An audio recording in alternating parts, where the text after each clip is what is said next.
My name is Lily, and I work as an editor at a big publishing company in the city. I'm just an ordinary girl who likes to keep things simple.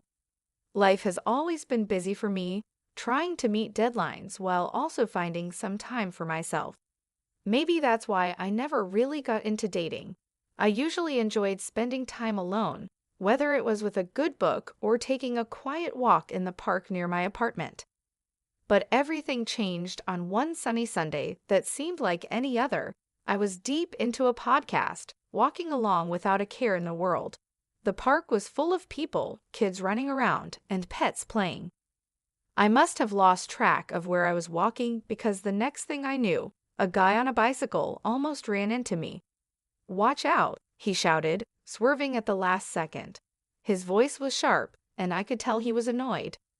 "I'm so sorry," I said quickly, taking out one of my earbuds.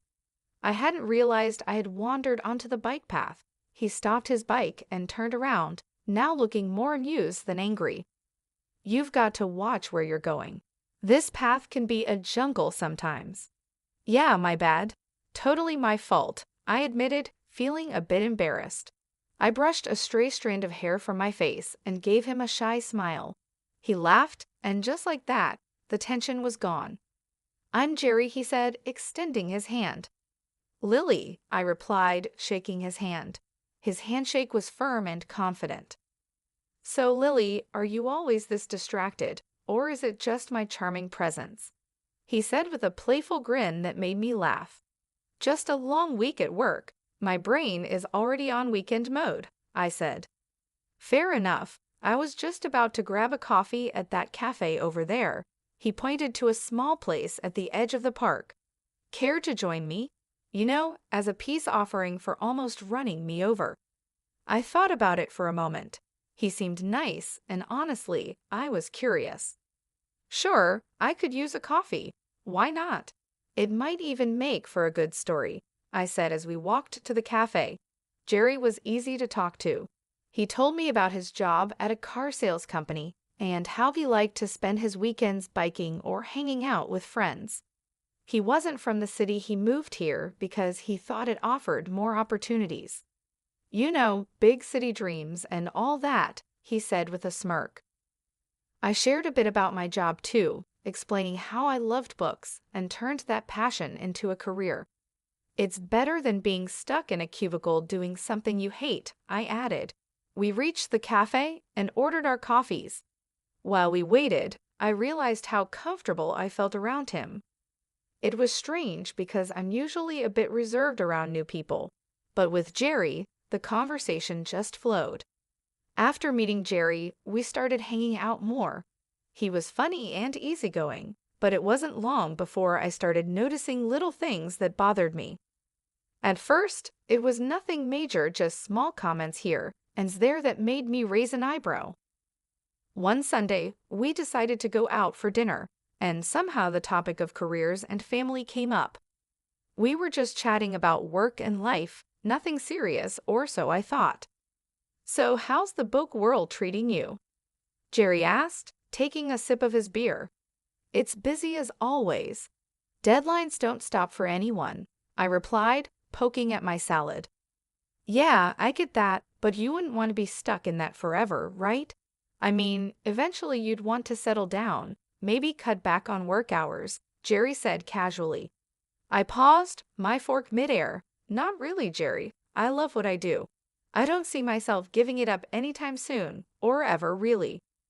Jerry shrugged. "Sure, but what about when we have kids? Wouldn't you want to be around more?" The question caught me off guard. I chuckled nervously. "That's jumping way ahead, don't you think?" He laughed it off. "Yeah, you're right. Just thinking out loud, I guess." I tried to shake off the discomfort, but it lingered. A couple of weeks later, Jerry invited me to have dinner with his parents. I figured it was a good sign, thing getting serious and all. I was nervous but hopeful.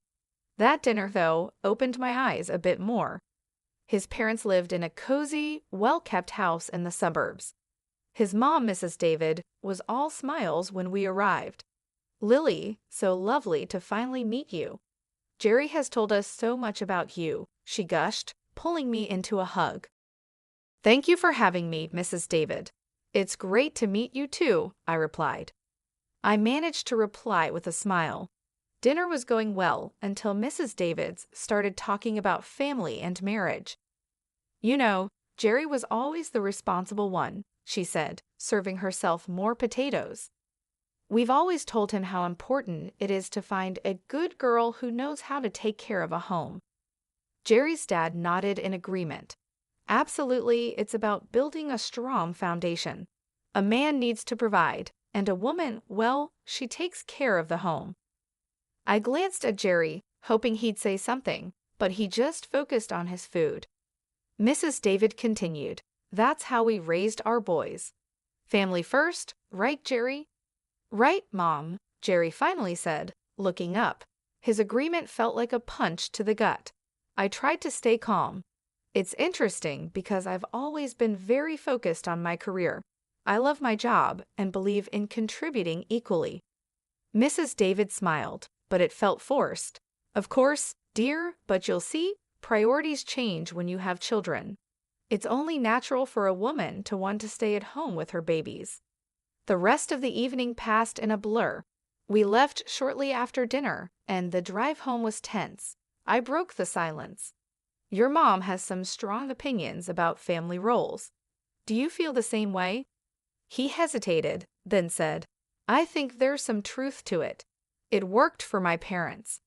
Despite the uneasy dinner with Jerry's parents, our relationship continued. Somehow, the good times seemed to outweigh the bad, and I found myself agreeing to marry him. Looking back, love must have blinded me because those warning signs were still there in the back of my mind. The wedding planning began, and it was all a whirlwind. Jerry wanted something simple, and so did I. We decided on a modest ceremony with just close family and friends. As the day approached, the real pressure started to build, not about the event, but about what our lives would be like afterward. After the ceremony at the reception, Jerry's mom pulled me aside. Her smile was wide, but her eyes were serious. "Lily, dear, I'm so happy for you both. Remember, a good wife supports her husband no matter what." "Thank you, Mrs. David. I intend to be a supportive partner," I replied, trying to keep my voice steady. "And remember, dear, when the babies start coming, it's best if you're at home. You can't trust strangers to raise your children," she added. Her words felt like a warning, and the finality in her tone made my stomach churn. I just nodded, not trusting myself to speak. Later, when Jerry and I were alone, I said, "Your mom talked to me about kids and me not working." I started watching his reaction closely. "Yeah, she's just looking out for the future. She means well, Lily, you know how moms are." Jerry brushed it off, taking a sip of his champagne. "But you know I'm not planning to quit my job, right? Even when we have kids," I said, needing him to understand. Jerry paused, his face serious. "We'll see, Lily. Things change. We'll do what's best for our family." After our wedding, Jerry suggested we move to a larger apartment closer to his work at the car sales company. The place was nice, bigger than our old one, but it was right next door to his parents' house. I had my doubts about why he chose this particular spot, but I agreed, hoping for the best. Once we settled in, the reality of our new life together began to show. Jerry started bringing up his idea of a traditional family more often, where he would be the breadwinner, and I would handle the household and, eventually, the kids. One evening, we sat down with our finances spread across the dining table, a mess of bills and budgets under the dim light. I tried to show him how keeping both our jobs was better, especially with the economy being unstable.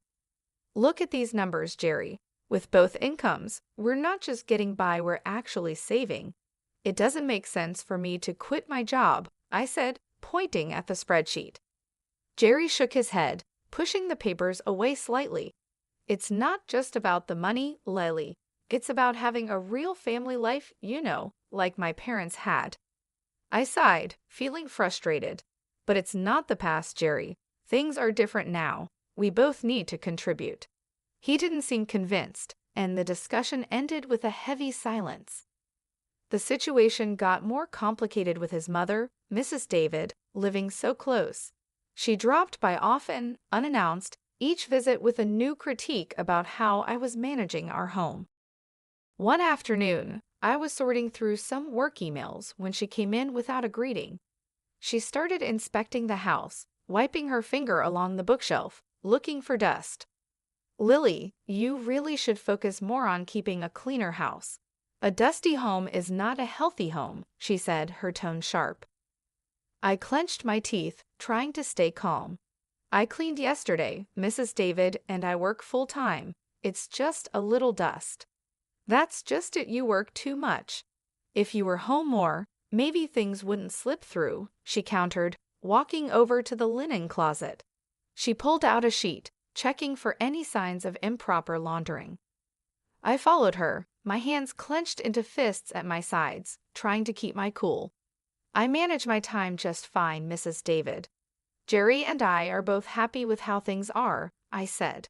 She shook her head and moved to the kitchen to check the contents of our fridge. "A woman's place is taking care of her home and husband. All these modern ideas about women needing careers are nonsense." Every comment stung, and I felt my defenses rising. "Maybe that worked for you, but I'm not you. I'm not going to quit my job and become someone I'm not." When Jerry came home that evening, I tried to explain how suffocating his mother's visits were becoming. He listened, but his response chilled me. "Mom's just trying to help Lily. She has a lot of experience running a home." "But it's our home, not hers. I need you to stand up for me, for us," I pleaded. Jerry looked torn but finally said, "She's my mom, Lily. She means well. We should at least consider her advice." The argument that night was long and painful. We went to bed angry, the first of many silent nights. As the days turned into weeks, I felt more like an outsider in my own home, constantly judged and found wanting. The pressure to conform to an outdated idea of a wife was relentless, and my resolve to maintain my independence was tested every day. As the months passed, Jerry's complaints about me not doing enough at home started to increase. He would come home from work, look around with a scowl, and comment on the dusty shelves or the dinner that was either too bland or overcooked because I had rushed it after a long day at the publishing house. His favorite phrase became, "If you can't manage both, maybe you shouldn't be working." One evening, after a particularly harsh critique of some slightly undercooked pasta, Jerry let it drop. "Lily, I'm serious. If you can't meet me halfway and take care of the house properly, maybe we should rethink this whole arrangement," he said, implying that a divorce was on the table. I loved Jerry despite everything, and I didn't want our marriage to fail over this, so I made a decision that pained me deeply. The next day, I talked to my boss, Olivia, about quitting my job to become a full-time housewife. Olivia was shocked and tried to persuade me otherwise. "Lily, you're one of our best. Are you sure about this?" she asked, concern clear on her face. "I don't see any other way, Olivia. I have to try to make things work at home," I replied. I admitted feeling defeated. Olivia, always trying to find a solution, suggested a compromise. "What if you could work from home and manage your projects remotely? It's becoming more common now, and you wouldn't have to quit." The idea felt like a lifeline. I agreed to the arrangement but decided not to tell Jerry. Instead, I told him I had resigned. He was overjoyed, thinking I had chosen our home life over my career.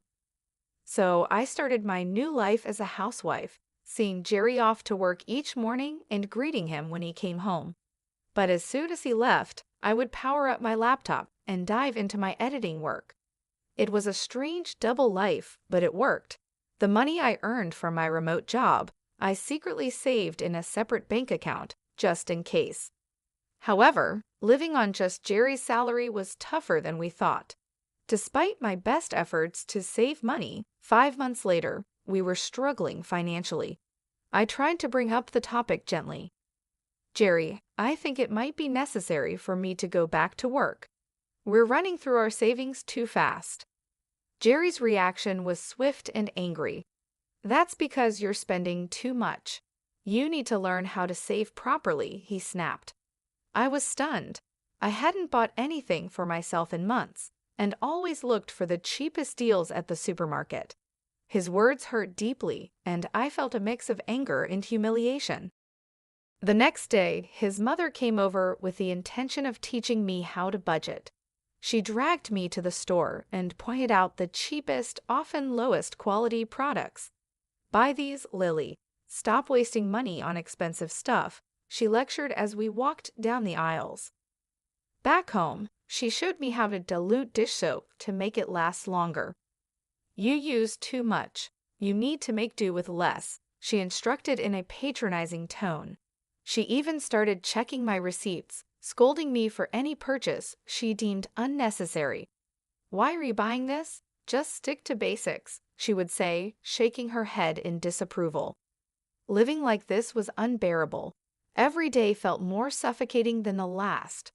I was losing my sense of self to their imposed austerity, living under constant scrutiny. The situation was becoming impossible to bear. I felt trapped in a life of pretend submission, with every part of me screaming for escape.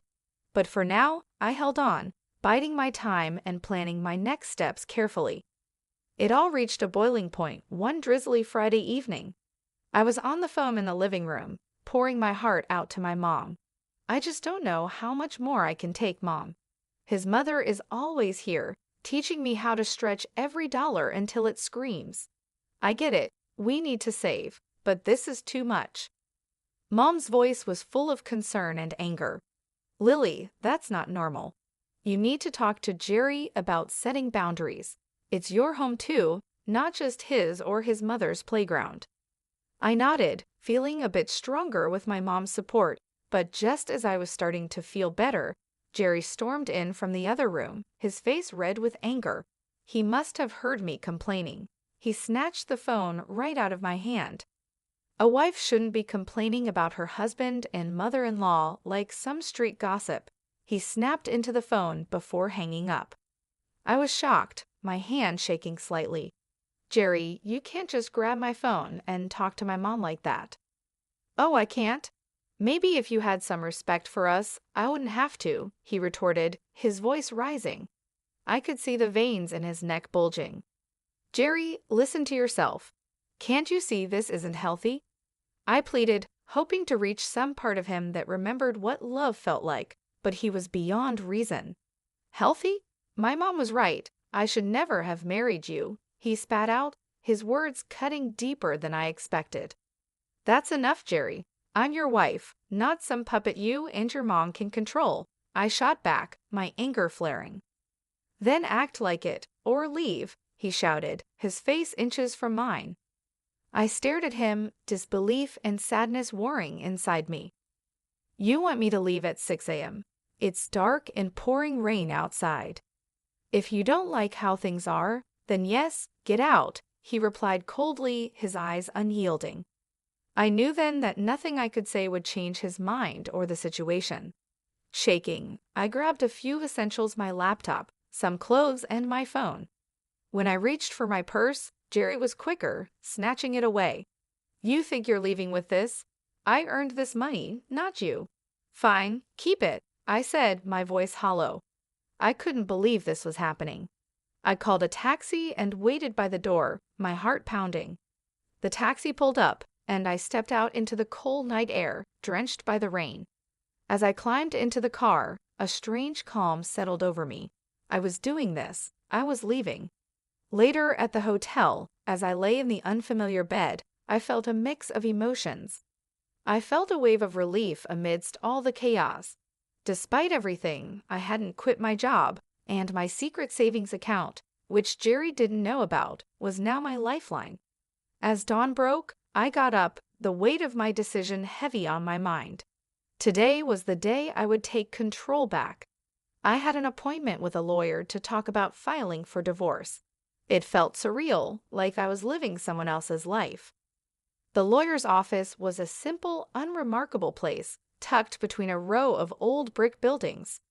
Inside, Mr. Richard, my lawyer, was a straightforward man who didn't waste any time. Let's get down to business, he said as soon as I sat down. "You're here to file for divorce, correct?" "Yes," I confirmed, my voice steadier than I expected. "I can't go back to the way things were." Mr. Richard nodded seriously. "All right. I'll need all the details, any joint accounts, property, anything that needs untangling." We spent the next hour going over everything. He explained the legal process, what I could expect, and what my rights were. He was thorough, making sure I understood each step before preparing the necessary documents. "You'll need to serve these to your husband," he instructed as he handed me the envelope, sealed with a stamp that felt like the seal on my old life. With the divorce papers in hand, I went back to the apartment I had shared with Jerry. He was still asleep, probably exhausted from last night's argument. The apartment felt different as I packed my things. Each item I put away marked the end of another shared chapter. By the time I finished packing, Jerry was waking up. He wandered into the kitchen, bleary-eyed and clearly confused to see my bags piled by the door. "What's going on?" he mumbled, scratching his head. I didn't have much to say, just actions to take. Instead of answering, I handed him the envelope. "These are for you," I said, my voice calm despite the emotions swirling inside. Jerry tore open the envelope, a frown forming as he read the contents. "Divorce?" he laughed, disbelief in his tone. "You think you can just walk out and everything will be all right?" He looked up from the papers, his eyes cold. "Come back when you're ready to apologize, and maybe I'll consider taking you back. But remember, you'll have to listen to my mother from now on." The absurdity of his words almost made me laugh, but I held it back. "I'm not coming back, Jerry. We're done."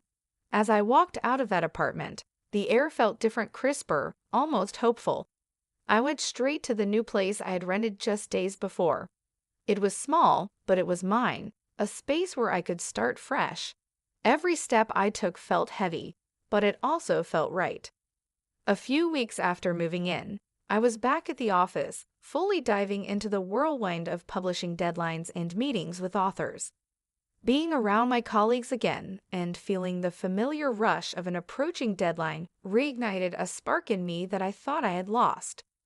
Days at the office blended into weeks, and before I knew it, I was back in my groove, managing manuscripts and deadlines with a new sense of purpose. The challenges I had faced in my personal life had given me a fresh perspective, and it felt really good to be back. The familiar world of texts and typos was more comforting than I had imagined. During this time, I reconnected with old friends, people who knew me long before Jerry. We met for drinks after work and shared meals on weekends. Slowly, I started to feel more like myself than I had in years. The laughter and lighthearted teasing grounded me, and in their company, I rediscovered parts of myself I had forgotten. A few months into this new phase, I received an unexpected call from Jerry. His voice was awkward and tinged with desperation. "Hey, I got laid off. Things are pretty rough," he started, stumbling over his words. "I was thinking maybe you could help me out financially. And, maybe we could start over, rebuild. I mean, if you apologize to me and my mom and show some commitment." His request hung in the air, audacious and somewhat insulting given our history. "Jerry, you really think I'd come back to support you and your parents after you kicked me out? You're out of a job now, and suddenly all your high and mighty principles are gone." There was a pause. "So that's a no?" he asked, sounding smaller and deflated. "Jerry, I'm doing really well. And honestly, I'm enjoying my freedom too much to give it up again. I hope you find your way, but it won't be with me." My words were firm, sealing the end of our relationship. After hanging up, I felt a surge of empowerment. Jerry's call, though ridiculous, had reaffirmed something important for me. I was truly free now, and no offer or plea